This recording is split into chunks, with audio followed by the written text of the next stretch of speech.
जय हिंद स्टूडेंट्स। आज के वीडियो में हम देखेंगे force and laws of motion. ठीक है ना, गति के नियम। ठीक है ना, फोर्स क्या होता है और गति के नियम क्या होते हैं। ठीक है ना, इसके पहले हमने मोशन कवर कर लिया है, मेजरमेंट कवर कर लिया है, डायमेंशन फॉर्मूलेज कवर कर लिए हैं, क्या क्या होते हैं आप सारे डिस्क्रिप्शन लिंक में आपको डिस्क्रिप्शन में इसकी लिंक मिल जाएगी। सारे वीडियो आप देख लीजिए, इंपॉर्टेंट है। ठीक है, चलिए स्टार्ट करते हैं आज का वीडियो। सबसे पहले फोर्स की बात करते हैं। ठीक है ना, तो फोर्स क्या होता है। ठीक है ना, फोर्स सिंपल डेफिनेशन लिखी है मैंने। बल वह कारक है जो किसी वस्तु की स्थिति में परिवर्तन क्या कर सकता है, ला सकता है। ठीक है ना, मान लीजिए अपन किसी चीज पे फोर्स लगाते हैं। ठीक है ना, क्या करते हैं, फोर्स अप्लाई करते हैं। ठीक है ना, तो उसकी डायरेक्शन क्या हो सकती है, चेंज हो सकती है, उसकी स्पीड कम हो सकती है, ज्यादा हो सकती है। यही क्या होता है, फोर्स होता है, मतलब ला सकता है। ठीक है ना, मान लीजिए कोई खंभा फिक्स है, अब आप उस पर दिन भर ही फोर्स लगाते रहे तो वो अपनी जगह से क्या नहीं होगा, शिफ्ट नहीं होगा। ठीक है ना, लेकिन आपने फोर्स तो उस पर क्या किया, अप्लाई किया। ठीक है ना, तो क्या ला सकता है परिवर्तन। ठीक है, एक छोटी सी डेफिनेशन और है, आसान शब्दों में हमने लिखी है इसे। धकेलना या खींचना जो वस्तु की स्थिर अवस्था या एक समान गति की दिशा को बदलने का क्या करता है, प्रयास करता है या परिवर्तित कर देता है, क्या कहलाता है, बल कहलाता है। क्लियर है, मतलब फोर्स वह है जो किसी भी वस्तु की क्या कर दे, पोजीशन को चेंज कर दे, गति को कम कर दे, गति को ज्यादा कर दे, क्या होती है, फोर्स। ठीक है ना, बल क्या है, एक सदिश राशि। बल क्या है, एक सदिश राशि। Force is equal to mass into क्या होता है, एक्सेलरेशन। ठीक है ना, force is equal to mass into acceleration होता है। आगे हम देखेंगे फॉर्मूला जब हम देखेंगे न्यूटन का सेकंड लॉ। ठीक है, चलिए परिणामी बल से चाल बदल सकता है ना। ठीक है, कोई व्यक्ति चल रहा है और कोई पीछे से आके धक्का दे दे तो उसकी चाल क्या हो जाएगी, स्पीड बढ़ जाएगी, है ना। चाल क्या हो जाएगी, बढ़ जाएगी, है ना। सबकी लाइफ में ऐसे लोग होते हैं जो पीछे से धक्का मारते हैं।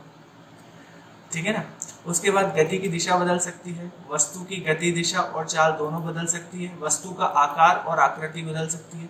ठीक है ना, तो ऐसा चेंजेस कर सकता है क्या, फोर्स। ठीक है ना, फोर्स हम क्यों पढ़ रहे हैं, फोर्स हम इसलिए पढ़ रहे हैं, इसी से हम समझेंगे कि कैसे न्यूटन्स के लॉ सारे के सारे काम करेंगे। ठीक है ना, फोर्स और इसकी यूनिट क्या होती है, न्यूटन, एन। ठीक है ना, चलिए तो फोर्स हमें समझ में आ गया कि किसी की स्थिति में परिवर्तन लाना हो तो हम उस पर क्या अप्लाई करें, फोर्स अप्लाई करें। किसी गति को कम करना हो, ज्यादा करना हो, किसके थ्रू कर सकते हैं, फोर्स कर सकते हैं। ठीक है ना, चलिए अब न्यूटन्स के लॉ देखते हैं। पहला नियम देखते हैं न्यूटन का। ठीक है ना, बहुत आराम से समझिएगा, बहुत ईजी है। ठीक है ना, एग्जाम में आते हैं। ठीक है, गति का प्रथम नियम मतलब फर्स्ट लॉ ऑफ मोशन। ठीक है ना, तो सिंपल सी बात है कि कोई भी वस्तु अगर स्थिर अवस्था में है तो वो स्थिर में रहेगी, और कोई वस्तु अगर गतिमान अवस्था में है तो वो क्या रहेगी, गतिमान रहेगी। क्लियर है, मतलब अगर कोई वस्तु स्थिर है तो वो क्या रहेगी, स्थिर रहेगी, और कोई वस्तु गतिमान है तो वो क्या रहेगी, गतिमान रहेगी, जब तक उस पर कोई बाहरी बल क्या नहीं करा जाए, लगाया नहीं, मतलब कोई एक्सटर्नल मतलब बाहरी पावर नहीं लगाया जाए, जब तक उसकी पोजीशन चेंज नहीं होगी। यही कहता है न्यूटन का फर्स्ट लॉ ऑफ मोशन। ठीक है ना, ये देखिए, यदि कोई व्यक्ति स्थिर अवस्था में है तो वह स्थिर अवस्था में ही रहेगा, और यदि वस्तु एक समान गति की अवस्था में है तो वह समान रूप से ही गतिशील रहेगी, जब तक उस वस्तु पर कोई बाहरी बल कार्य ना हो। ठीक है ना, ये सब किसके लिए, ये जड़ के लिए है ना, मतलब जड़त्व का नियम। देखिए कैसे मैं आपको बताता हूँ, ये नॉन लिविंग थिंग ऑब्जेक्ट इसके लिए रहेगी। ठीक है ना, गाड़ी जैसा जब तक आप उसको फोर्स अप्लाई नहीं करेंगे, चलाएंगे नहीं, जब तक गाड़ी क्या नहीं होगी, चलेगी। ठीक है ना, आप एक जगह खड़े हो जाएंगे, जब तक आप फोर्स अप्लाई नहीं करेंगे तो क्या हो गया, आप चलोगे नहीं, तो आप एक स्थिर जगह पे हो गए। ठीक है ना, तो न्यूटन का जो फर्स्ट लॉ ऑफ मोशन है यही कहता है। तो देखो, वस्तु के विराम अवस्था में रहने या एक समान वेग से गतिशील रहने की प्रवृत्ति, अर्थात मूल अवस्था, मतलब जो आपकी मूल अवस्था है वो बनाए रखने की प्रवृत्ति को क्या कहते हैं, जड़त्व कहते हैं, इसे कहते हैं इनर्शिया। आई बात समझ में। ठीक है ना, तो गति का प्रथम नियम यही कहता है, Newton first law of motion ये बोलता है कि जो वस्तु स्थिर अवस्था में वो स्थिर रहेगी, जो वस्तु गतिमान रहेगी, गतिमान अवस्था में वो गतिमान में रहेगी, जब तक उस पर क्या नहीं किया जाए, कोई एक्सटर्नल या बाहरी फोर्स ना लगाया जाए। आई बात समझ में। ठीक है, इसको एग्जाम्पल के थ्रू समझते हैं। देखिए इसके एग्जाम्पल लिखे हैं, विराम का जड़त्व। ठीक है ना, मतलब रेस्ट इनर्शिया है ना, रेस्ट की पोजीशन की बात करेंगे। ठीक है ना, आपने देखा होगा जब गाड़ी क्या होती है, खड़ी रहती है ना, जैसे कोई गाड़ी है, सपोज ट्रेन है। ठीक है ना, ट्रेन में कोई व्यक्ति खड़ा है, ट्रेन में कोई व्यक्ति खड़ा है। ठीक है, और ट्रेन क्या होती है, अचानक चलना शुरू होती है। ट्रेन क्या होती है, अचानक चलना शुरू होती है। ठीक है, अचानक चलना शुरू होती है तो क्या होता है, व्यक्ति किस तरफ हो जाता है, पीछे की तरफ। यात्री या व्यक्ति किस तरफ झुक जाता है, पीछे की तरफ झुक जाता है। क्लियर है। ठीक है ना, मतलब वो क्या रहता है, विराम अवस्था में रहती है, और जैसी गाड़ी क्या होती है, गतिमान अवस्था में होती है, तो गाड़ी आगे तरफ चलती है और व्यक्ति क्या होता है, पीछे की तरफ झुक जाता है। किसके कारण होता है, विराम की जड़त्व, मतलब फर्स्ट लॉ ऑफ मोशन के कारण। ठीक है ना। उसी तरह कंबल को छड़ी से पीटने पर उसके धूल के कण क्या होते हैं, नीचे करते हैं। एग्जाम में पूछा जाता है कंबल को छड़ी से पीटने पर उसके धूल के कण नीचे की ओर करते हैं, किसके, according to the first law of motion. ठीक है। उसी के बाद गति का जड़त्व, अभी तो क्या थी, ये विराम अवस्था में थी, ठीक है ना, विराम अवस्था में थी। अगर ये गतिमान अवस्था में रहेगी, मतलब ये चलती रहेगी, ये अगर चलती रहेगी और अचानक क्या होगी, ये रुकेगी, अचानक ये रुकेगी, तो व्यक्ति क्या होगा, बाहर की तरफ, मतलब आगे की तरफ क्या होगा, इसमें झुक जाएगा। ठीक है ना। ये देखिए लिखा एग्जाम्पल है ना, सीट बेल्ट लगा के चलाते हैं आप गाड़ी, ठीक है ना, इसलिए नहीं तो गाड़ी एकदम से ब्रेक लगता है तो क्या व्यक्ति आगे की तरफ हो जाता है ना। देखिए चलती हुई गाड़ी में अचानक ब्रेक लगाए जाने पर गाड़ी यात्री आगे की ओर झुक जाता है। इस तरह की दुर्घटना से बचने के लिए गाड़ियों में सुरक्षा बेल्ट का इस्तेमाल किया जाता है। तो आई बात समझ में क्लियर है। जड़त्व मतलब यही होता है, ठीक है ना। तो सेकंड लॉ ऑफ मोशन पढ़ने के पहले हम मोमेंटम समझ लेते हैं कि मोमेंटम क्या होता है। Momentum is equal to m into v, ठीक है ना। किसी वस्तु के द्रव्यमान व वेग के गुणनफल के को क्या कहते हैं, संवेग कहते हैं ना। इसको मैं आपको समझा देता हूँ इजी लाइन में, ठीक है। ये तो हमारी डेफिनेशन हो गई, किसी वस्तु के द्रव्यमान व वेग के गुणनफल को क्या कहते हैं, संवेग कहते हैं। अब P equal to m into v, ठीक है ना। P क्या हो गया, मोमेंटम हो गया, m क्या हो गया, मास हो गया, और ये क्या हो गई, वेलोसिटी हो गई, ठीक है ना। संवेग एक ऐसी राशि है, एक सदिश राशि, ठीक है ना। Momentum is equal to mass into क्या होता है, वेलोसिटी, ठीक है, क्योंकि इंपॉर्टेंट है, ठीक है। तो गति का दूसरा नियम देखते हैं, सेकंड लॉ ऑफ मोशन, ठीक है ना। सेकंड लॉ ऑफ मोशन, ठीक है ना। अभी हमने क्या देखा, फर्स्ट लॉ ऑफ मोशन देख लिया। मोमेंटम किसे बोलते हैं, मास इनटू वेलोसिटी, ठीक है ना। मतलब वेग, वेग हमने देखा था इसके पहले वाली क्लास में कि वेलोसिटी क्या होती है, ठीक है ना। वेलोसिटी क्या होती है, एक्सेलरेशन क्या होती है, डिस्टेंस, डिस्प्लेसमेंट, सारी की डेफिनेशन हम कवर कर चुके हैं, ठीक है ना। तो सेकंड लॉ ऑफ मोशन क्या कहता है, देखिए इसे ध्यान से समझते हैं, ठीक है ना। ये देखिए डेफिनेशन पढ़ लीजिए पहले तो।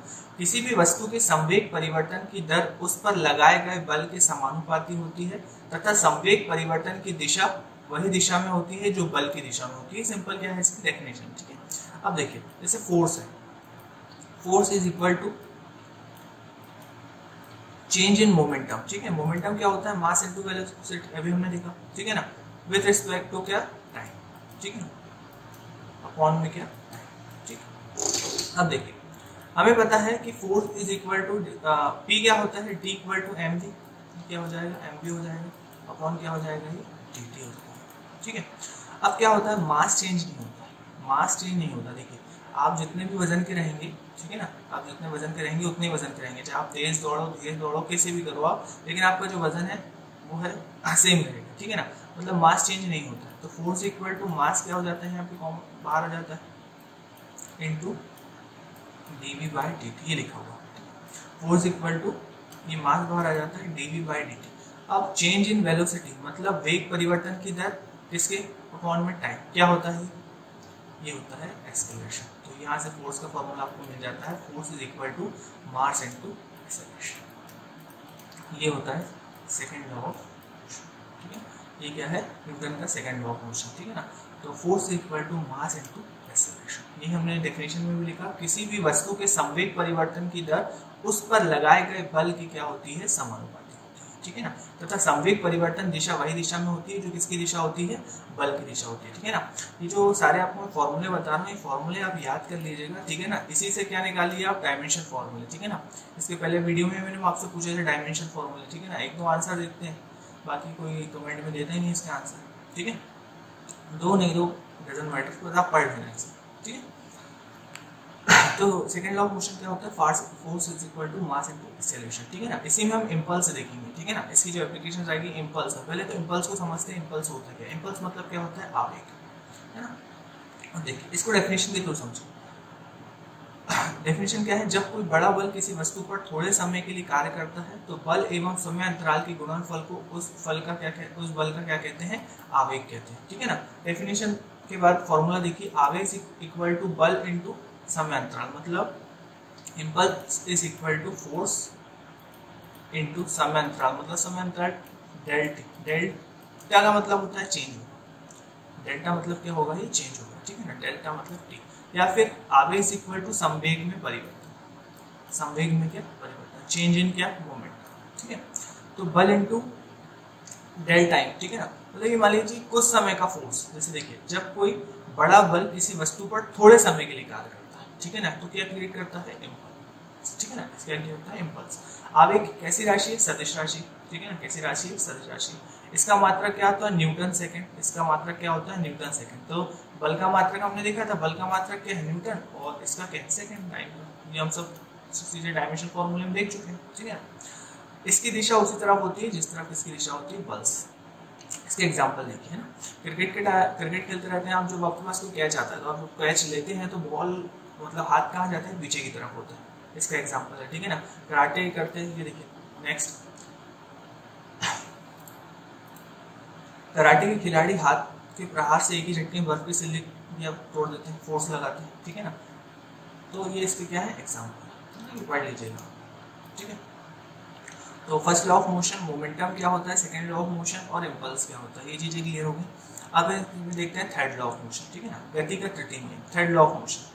थर्ड लॉ ऑफ मोशन क्या होता है, क्रिया प्रतिक्रिया का नियम, मतलब ठीक है आप जितना भी एक्शन करेंगे उसका इक्वल एंड अपोजिट क्या होगा, रिएक्शन, ठीक है ना। आप मतलब जहां पे भी फोर्स लगाते हैं उसका रिटर्न फोर्स क्या, वो भी वस्तु भी क्या करती है, रिटर्न फोर्स लगाती है। देखिए एक वस्तु दूसरी वस्तु पर क्रिया रूप में जितना बल लगाती है, दूसरी वस्तु भी उतना ही बल विपरीत दिशा में प्रतिक्रिया रूप में लगाती है, ठीक है। अतः इस नियम को क्या कहते हैं, क्रिया प्रतिक्रिया नियम, मतलब एक्शन रिएक्शन लॉ। गति का तीसरा नियम, Newton law of third, Newton का कौन सा, तीसरा मोशन, ठीक है। देखिए जैसे कोई दो व्यक्ति हैं, दो व्यक्ति जब आपस में सर टकराते हैं तो इसको भी लगती है और इसको भी लगती है, ठीक है ना, इक्वल एंड अपोजिट रिएक्शन होता है यहाँ पर, ठीक है ना। तो न्यूटन यही कहते हैं कि, लेकिन यह ध्यान रखना कि अलग अलग वस्तु पे, एक वस्तु दूसरी वस्तु है ना, एक ही वस्तु में नहीं, ठीक है ना, अलग अलग वस्तु पे, ठीक है ना। आप किसी को चाटा मारे, ठीक है, आप किसी को चाटा मारे तो उसे लगता है गाल पे, है ना, और आपके हाथ पे भी लगता है, लेकिन आपके हाथ पे कम लगता है, ठीक है नहीं। लेकिन न्यूटन के हिसाब से दोनों फोर्स क्या होते हैं, बराबर होते हैं, ठीक है। लेकिन आपको पता रहता है, आप पहले से उस चीज़ को मतलब महसूस कर चुके रहते हैं, इसलिए आपको पता नहीं चलता। लेकिन अचानक कोई आपको मारे तो क्या होता है, दर्द होता है। लेकिन जिस जो आपको मारता है उसे पता रहता है वो आपको मार रहा है, तो उससे दर्द क्या होता है, कम होता है, ठीक है ना। लेकिन फोर्स क्या रहते हैं, इक्वल। जैसे देखिए एग्जाम्पल देखते हैं, नाव को जल में चलने के लिए चप्पू से पानी को पीछे की तरफ धकेलना पड़ता है, ठीक है ना। पानी पीछे की तरफ धकेलते हैं तो नाव कहाँ जाती है, आगे की तरफ, ठीक है ना। रॉकेट की गति उससे निकलने वाली गैसों की प्रतिक्रिया के फलस्वरूप होती है, ठीक है ना। थर्ड लॉ ऑफ मोशन ये कहता है, जैसे देखिए जैसे बुक रखिए, इसे टेबल पे बुक रखिए, ठीक है ना। तो ये यहाँ क्या लगा रही है, अपना भार बल, F equal to W is equal to mg, ठीक है ना। और ये कौन सा बल, ये क्या हो गया, इसका एक्शन, और टेबल इस पर क्या कर रहा है, R, रिएक्शन बल लग रहा है, प्रतिक्रिया बल लगा रहा है। तो यही होती है क्या, क्रिया प्रतिक्रिया का नियम, ठीक है ना, ठीक है। तो ये है न्यूटन का तीसरा नियम, ठीक है। तीनों नियम समझ में है। पहला नियम क्या है कि जो वस्तु स्थिर अवस्था में हमेशा स्थिर अवस्था में रहेगी, गतिमान में तो गतिमान में रहेगी, जब तक उस पर क्या नहीं लगाया जाए, कोई बाह्य बल ना लगाया जाए, ठीक है। मोमेंटम क्या होता है, तो मोमेंटम होता है P is equal to m into V, मतलब मास इंटू वेलोसिटी, ठीक है।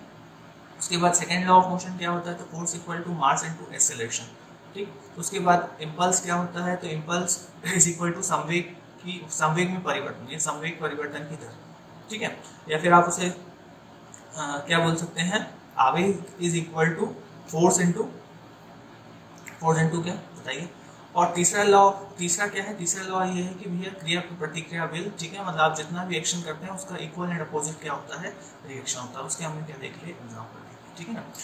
तो बस आपसे एक रिक्वेस्ट है कि इसमें जितने भी डायमेंशनल फॉर्मूले बन रहे हैं, ठीक है ना, force equal to mass into acceleration, P equal to m into a, ठीक है ना, इन सारे के डायमेंशन फॉर्मूले, इनकी यूनिट्स क्या क्या होती है, कमेंट बॉक्स में बताइए, ठीक है ना। और अगर आपको किसी टॉपिक पे लाइव क्लास की जरूरत है, ठीक है ना, इन तीनों सब्जेक्ट से रिलेटेड या कोई अदर सब्जेक्ट से रिलेटेड, तो आप मुझे कमेंट बॉक्स में बता सकते हैं। इसे अपन क्या करेंगे, एक लाइव क्लास अरेंज कर देंगे, ठीक है। चलिए, थैंक यू।